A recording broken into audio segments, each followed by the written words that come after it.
Make sure it's nice and centered. That's looking good.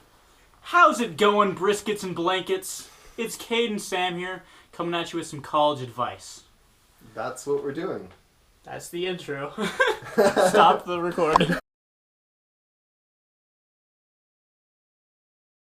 Alright, So quick disclaimer. we're not admissions officers or professionals or anything really. And also this might not apply to a lot of people because we come from a very different background than other people. We're from a tiny school in rural northern New Mexico, so our experience in high school and our experience applying to college might not be the same as everyone else's. That being said, we still think that our experiences can offer some valuable insight into the process for all you freshmen out there. And send it over to Sam. I'm Sam.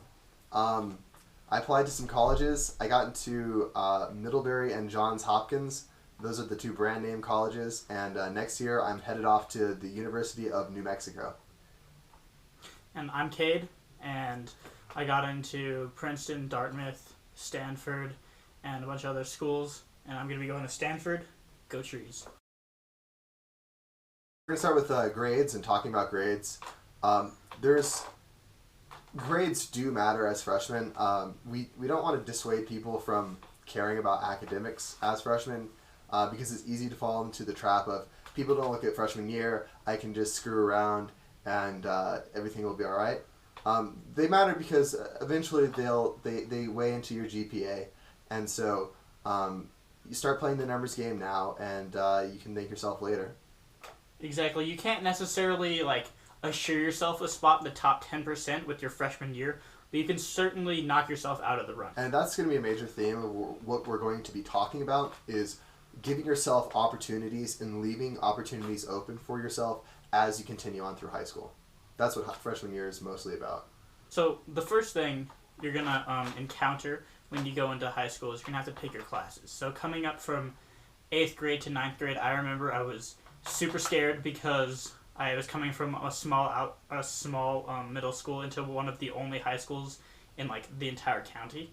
So mixing with a bunch of people I didn't know, it was socially challenging. But at the same time, I didn't feel like there was a lot of support in place for 8th graders going into their freshman year. So it's gonna be really important that you collaborate closely with your counselors in order to make sure that you set yourself up with a proper schedule going into your freshman year. Yeah, talk to your counselors. Talk to teachers that you've had and older siblings and things like that. Friends who have older siblings. Any way that you can get some advice, because everybody has some mistake that they made and they say, man, I really wish I hadn't taken that class. That was a mistake. It took too much time or something like that.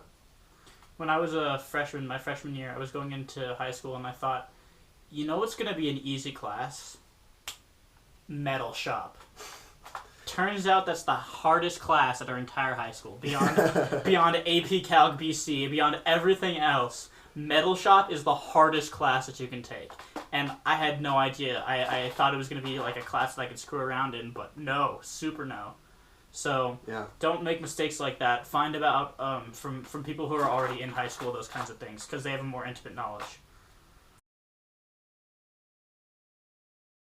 So taking a wide variety of classes at the same time, there's going to be basic requirements that you have to meet for you to graduate high school. So you want to get those out of your way as soon as possible, because you don't want to have to be a senior taking a PE class with a bunch of freshmen.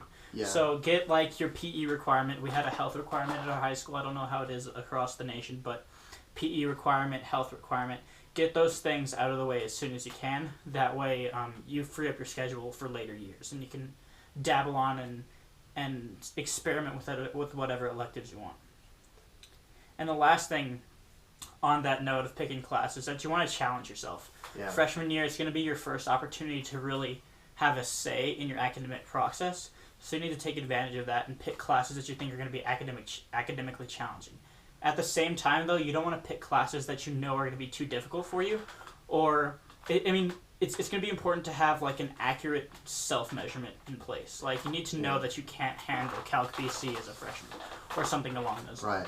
Right. A lot of times counselors are going to help you guide you through that and prevent you from taking classes that you aren't ready for. So work with your counselors And don't be afraid to try something that looks a little challenging, because oftentimes it's by taking challenging classes as a freshman that you start to put yourself ahead, because that will teach you these academic skills that will make you more ready for challenging classes that get more challenging when you get older. And sometimes, weird stuff will happen. Like, I knew a girl who was taking a challenging freshman English class, and the English teacher said, you shouldn't take another challenging English class. And she was like, fuck you, lady. And she went all the way through and took APs. So, yeah. Stick it to your teachers by doing well. If they doubt you. If they doubt you. When you enter high school, it's going to be your first real opportunity to join clubs and stuff at that high school level. That means things like varsity sports, varsity debate, things like that. It's going to be your first opportunity to kind of see all of the clubs and different extracurriculars that your high school has to offer. And I would certainly recommend using your freshman year to kind of dabble around and experiment and find out what you like.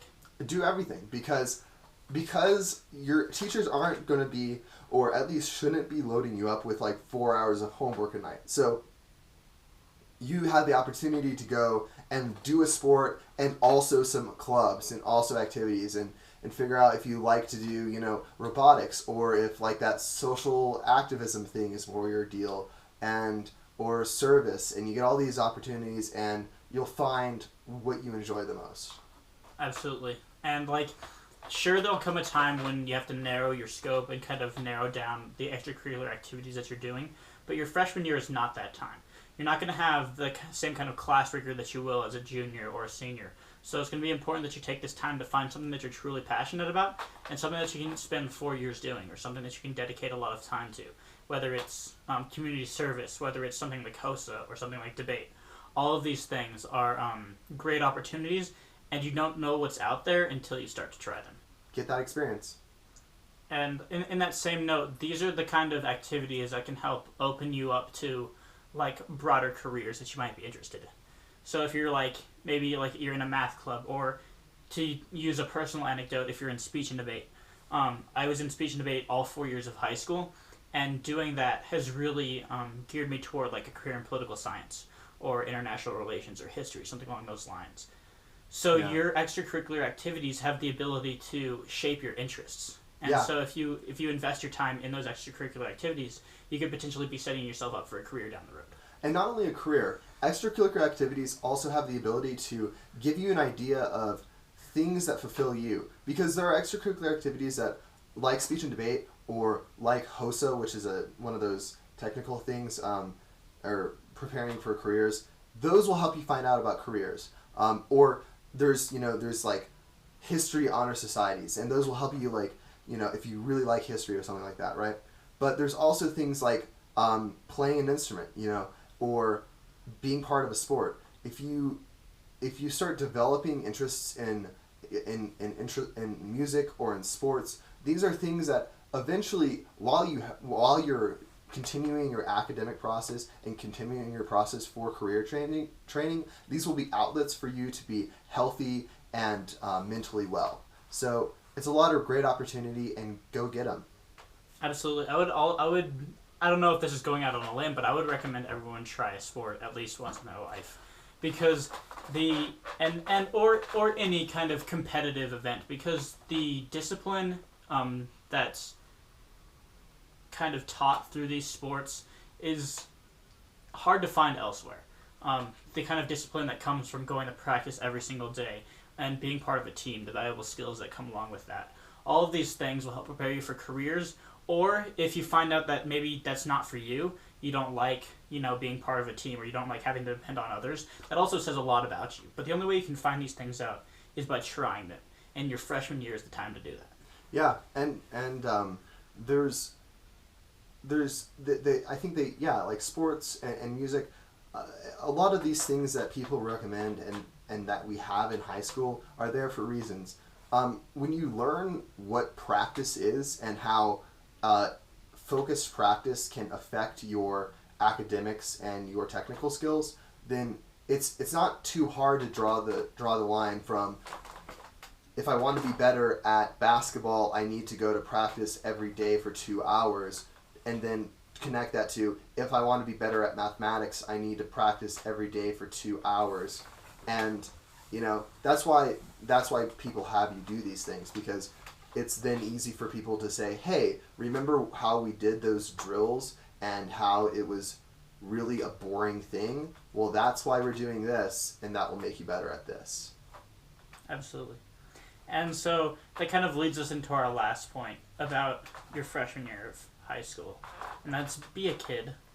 Yeah, if you're watching this video, chances are you're either older and thinking, oh man, I should have done some things, or you're younger and thinking, oh man, I got to do some things so I can get into college. And if you're one of those freshmen who already has like a school picked out and you've hung posters all over your room and like you've taped it to your pillow so you can snuggle it at night, it's all well and good to be thinking forward, but oftentimes you can do a little too much and that can be unhealthy. So be a kid and do some fun shit, like get in trouble, go run through the graveyard at night or something. I don't know. Yeah, we're not saying by any means, we're not saying like don't dream or don't set goals or don't have aspirations. Those things are all fine to have. But at the same time, it's really important to recognize that this is a time in your life that you're not going to get back. And you're not going to have the same opportunities you have your freshman year, because time just closes up. If you're dedicated to your schooling, that's going to cut away social time. If you're dedicated to whatever extracurricular activities you have, it's going to cut away from your social time. So this is really your time to explore different things and just be a kid and enjoy your time, because things start to close up. And while you still have amazing times all through high school, it's important to take to take advantage of every opportunity you have starting in your freshman year. Absolutely. All right. Well, I think that's about what we got. Yep. So our next video, we're gonna kind of roadmap this out. We're gonna talk about your freshman year, your sophomore year, your junior year, your senior year, and we're gonna talk about like all the specific intricacies within the college application process. And so it's gonna be a series of videos. If you're down for that, subscribe to the channel, leave a like, a comment. There's a fly on me. It's all good, because you liked and commented already. See that? All right. Catch you next time.